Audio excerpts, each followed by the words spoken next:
75 साल से ज़्यादा हो गए ना। हम कहते हैं हम स्वतंत्र हैं। स्वतंत्र दो शब्दों से मिलकर बना है। स्व, जोर से बोलिए जरा, तंत्र, स्वयं का तंत्र। कौन सा तंत्र हमारा है? एजुकेशन सिस्टम हमारा है क्या? जोर से बोलिए जरा। पुलिस सिस्टम हमारा है, जुडिशियल सिस्टम हमारा है, टैक्स सिस्टम हमारा है, एडमिनिस्ट्रेटिव सिस्टम हमारा है। भारत के संविधान के प्रियम्बल का पहला शब्द है सोवरेन। हमारे संविधान निर्माताओं ने 26 नवंबर 1949 को कहा हम एक संप्रभु राष्ट्र बनाएंगे। प्रियम्बल का पहला शब्द है। संप्रभुता का मतलब जानते हैं क्या होता है? न गुलामी का नाम हो और न गुलामी का निशान हो।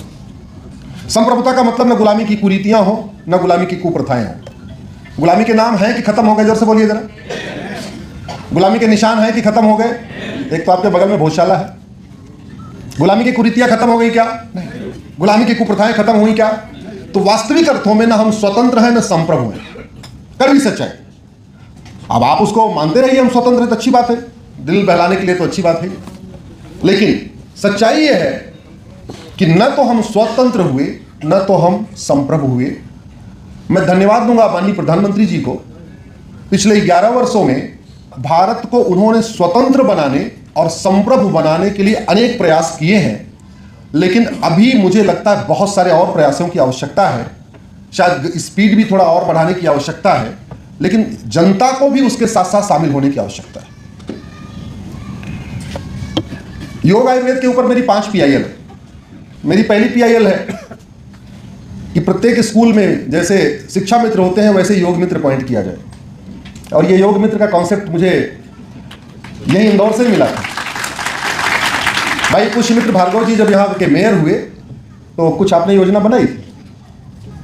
अच्छा, योग मित्र बैठे भी यहाँ पे, अरे वाह वाह क्या बात है। तो मेरी सुप्रीम कोर्ट में PIL है कि भारत के प्रत्येक जूनियर प्राइमरी स्कूल और जूनियर स्कूल में एक योग मित्र अपॉइंट किया जाए, बच्चों को योग की शिक्षा दिया दे।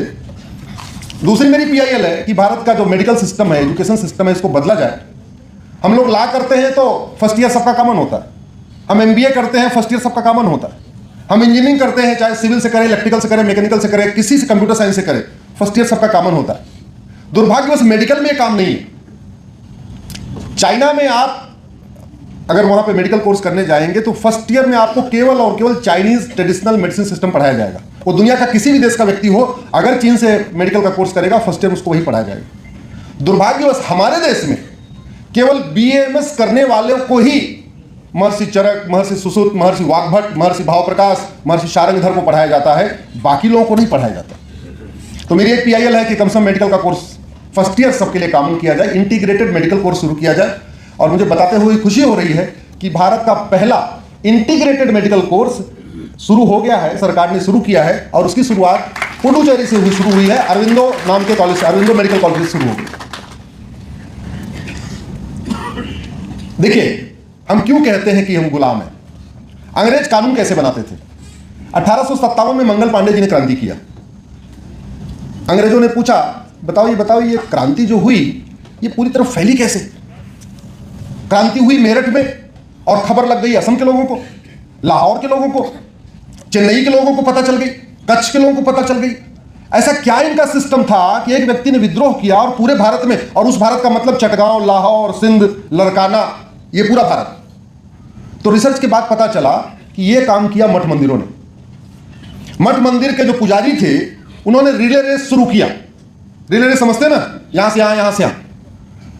मंगल पांडे ने क्रांति किया, ये बात मेरठ के मठ मंदिरों ने मुजफ्फरनगर पहुंचा दिया, मुजफ्फरनगर के मठ मंदिरों ने हरिद्वार पहुंचा दिया, हरिद्वार वालों ने ऋषिकेश पहुंचा दिया, ऋषिकेश ने पौड़ी गढ़वाल पहुंचा दिया, उन्होंने श्रीनगर पहुंचा दिया, उन्होंने क्रॉस करा दिया आगे। तो पूरा मठ मंदिरों ने एक रिले रेस शुरू किया और 15 दिन के अंदर मंगल पांडे की क्रांति पूरे भारत में पता चल गई। बोले बड़े खतरनाक लोग हैं ये तो, एक काम करो, कानून बनाओ और मठ मंदिरों को अपने कंट्रोल में ले लो। तो पहला मठ मंदिरों को कंट्रोल करने वाला कानून 1863 में बना था। और आपको जान के आश्चर्य होगा, अंग्रेजों ने तो एक कानून बनाया था, हमारे वाले अंग्रेजों ने 34 और कानून बना दिए। इस समय भारत के मठ मंदिरों को कंट्रोल करने के लिए 35 कानून चल रहे हैं। एक भी मजार, एक भी दरगाह, एक भी चर्च को कंट्रोल करने के लिए एक भी कानून नहीं। 4 लाख मठ मंदिर सरकार के कंट्रोल में है, एक भी मजार, एक भी चर्च, एक भी दरगाह सरकार के कंट्रोल में नहीं है। 1 लाख करोड़ की प्रॉपर्टी पे मठ मंदिरों की सरकार का कंट्रोल है, 1 रुपए कंट्रोल पे कहीं और नहीं है। ये उनका सिस्टम था। मैं 1-2 और आपको घटनाएं बताता हूं, बड़ा आपको आनंद आएगा। अंग्रेजों को किसी ने खाटू श्याम की कहानी बताई। बोले खाटू श्याम है। बोले कौन है? बहुत ये बलशाली थे। तो बोले बलशाली थे तो कृष्ण भगवान ने इनका गर्दन क्यों काट दिया?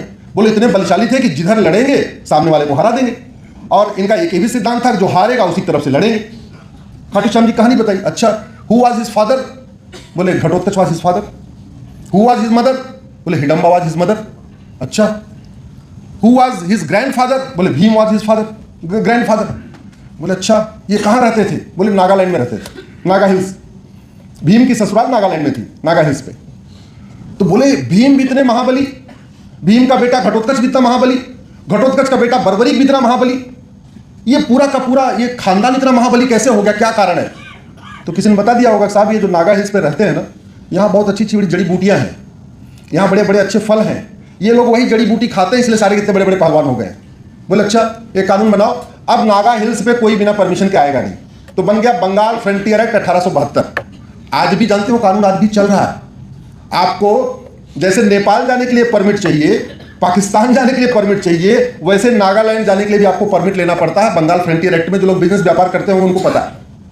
उस कानून को हमने सुप्रीम कोर्ट में चैलेंज किया हुआ है। अंग्रेज ऐसे इंस्टेंट कानून बनाते थे। बोले अच्छा, मंगल पांडे क्रांति हो गई, एक काम करो, एक आईपीसी बनाओ। आईपीसी बन गई। बोले पुलिस इनको पीटेगी कैसे? 1861 में पुलिस एक्ट बनाओ। अच्छा चलो ये भी हो गया, 1863 में ये भी बना दो। अच्छा एक काम करो, अब हमको यहाँ चर्चेज को स्टेब्लिश करना है, हमको मिशनरीज को स्टेब्लिश करना है। 1894 में कानून बनाया। हमें भारतीयों को क्या बताया कि जी हम यहाँ पे सिविल लाइन बनाएंगे। कौन रहेगा जी? सिविलाइज्ड लोग रहेंगे। कौन नहीं रहेगा? अनसिविलाइज्ड नहीं रहेंगे। सिविलाइज्ड कौन था उस समय? अंग्रेज। अनसिविलाइज्ड कौन था? भारतीय। पूरे देश भर में उन्होंने सिविल लाइन खड़ी कर दी। इंदौर में है कि नहीं मुझे नहीं पता, है यहाँ पे। ये सब 1894 वाले कानून की बनी हुई है। और बड़े प्लांडवे में 10 एकड़ जमीन चाहिए थी उनको कलेक्टर का बंगला बनाने के लिए, कप्तान का बंगला बनाने के लिए, और 100 एकड़ जमीन एक्वायर कर लेते थे, 200 एकड़ एक्वायर कर लेते थे, 500 एकड़। भाई राजा थे, जो मन करते थे एक्वायर कर लेते थे। और कलेक्टर और कप्तान का बंगला तो 10 एकड़ में होता था, बाकी की सारी जमीन किसको दे देते थे? चर्चेज और मिशनरीज को देते थे। इसलिए पूरे भारत में जहां जहां सिविल लाइन है वहां आधी जमीन का मालिक चर्च और मिशनरी है। आपके इंदौर में क्या है मुझे नहीं पता। और उनका 99 ईयर का लीज पूरा हो चुका है। 1895 में जमीन लीज देना शुरू किया। 1896, 1897, 1898, 99 या 1900 आते आते सबकी लीज उन्होंने बांट दिया। तो 99 ईयर की लीज थी, तो सन 2000 आते आते सबकी लीज कंप्लीट। अब वो क्या कर रहे हैं? उन सिविल लाइन की जमीनों को कुछ ने तो रिन्यू करा लिया, और जो रिन्यू नहीं करा पाए वो वहां पे प्लॉटिंग कर रहे हैं। अभी आप शहरों से 20-30 किलोमीटर दूर बड़े बड़े चर्च देख रहे होंगे, बड़े बड़े हॉस्पिटल देख रहे होंगे जो मिशनरियों के बन रहे हैं। वो केवल विदेशी पैसा नहीं है, वो सिविल लाइन की जमीन प्लॉटिंग कर रहे हैं। क्योंकि सिविल लाइन की जमीन बहुत महंगी बिकती है, इधर एक बिस्वा बेच देते हैं और बाद में 1 एकड़ जमीन खरीद लेते हैं। सिविल लाइन में 10 बिस्वा बेच दिया, बाहर जाके 10 एकड़ खरीद लिया, फिर 10 बिस्वा बेचा, 10 करोड़ 20 करोड़ मिला, उसी से इंजीनियरिंग कॉलेज बनवा दिया, मेडिकल कॉलेज बनवा दिया। आप ये बताइए, अगर ये व्यवस्था आज भी चल रही है तो हम स्वतंत्र हैं कि गुलाम हैं? जोर से बोलिए जरा।